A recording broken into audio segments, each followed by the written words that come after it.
路加福音釋經靈修第8集，題目有血有肉嘅信心，在軟弱中察看恩典的記號。路加福音1章38節，瑪利亞說：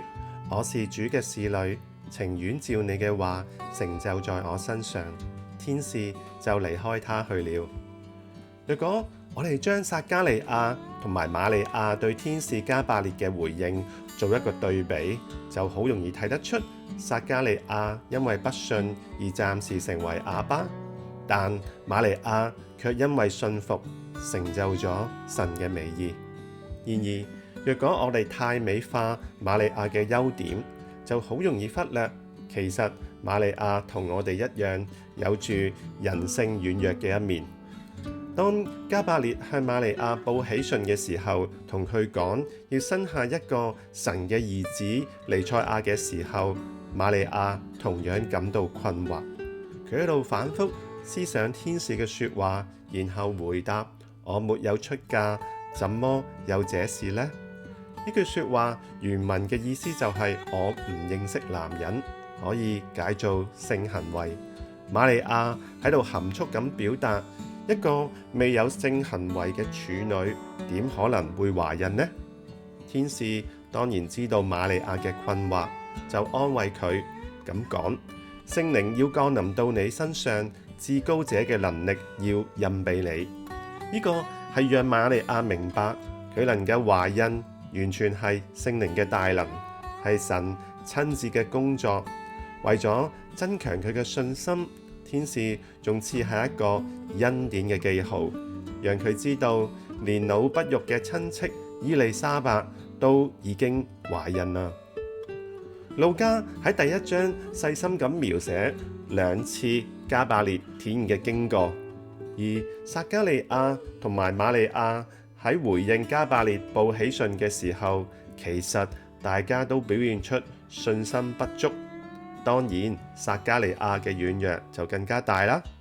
佢哋同樣需要神賜下嘅恩典記號嚟堅固信心。路加無意神化瑪利亞，反而將瑪利亞描寫成一個有血有肉嘅人物，生活喺簡陋嘅鄉村，面對挑戰嘅時候會有困惑，需要神幫助嘅平凡女孩。瑪利亞的確有令人動容嘅生命素質，但路加更加想讓我哋知道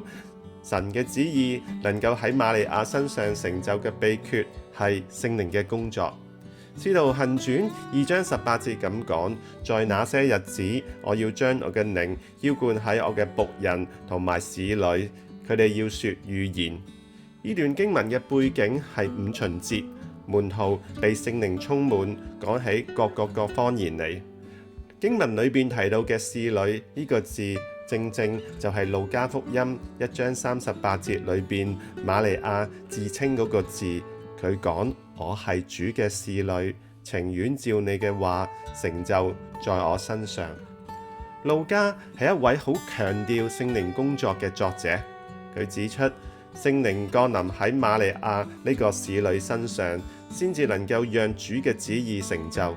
同樣喺5旬節，聖靈都將能力賜俾一班平凡嘅僕人同埋使女，令佢哋有能力去宣講神嘅話。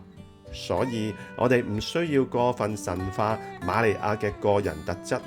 我哋需要嘅就係讚美嗰位喺瑪利亞身上動工嘅聖靈。呢個係對我哋一個極大嘅鼓勵。瑪利亞並唔係一位高高在上、與眾不同嘅聖人，佢同我哋一樣係神嘅僕人同埋使女，同樣有信心不足嘅時候，需要神嘅鼓勵而成長。瑪利亞嘅經歷讓我哋知道，當我哋面對困難挑戰、信心軟弱嘅時候，主會賜下恩典嚟增加我哋嘅信心，並賜下聖靈嚟成就佢嘅旨意。所以請唔好因為自己嘅軟弱而退縮，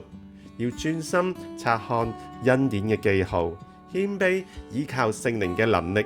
讓神嘅話去充滿同埋引導你活出唔平凡嘅生命。我哋一齊祈禱。天父，我哋感謝你，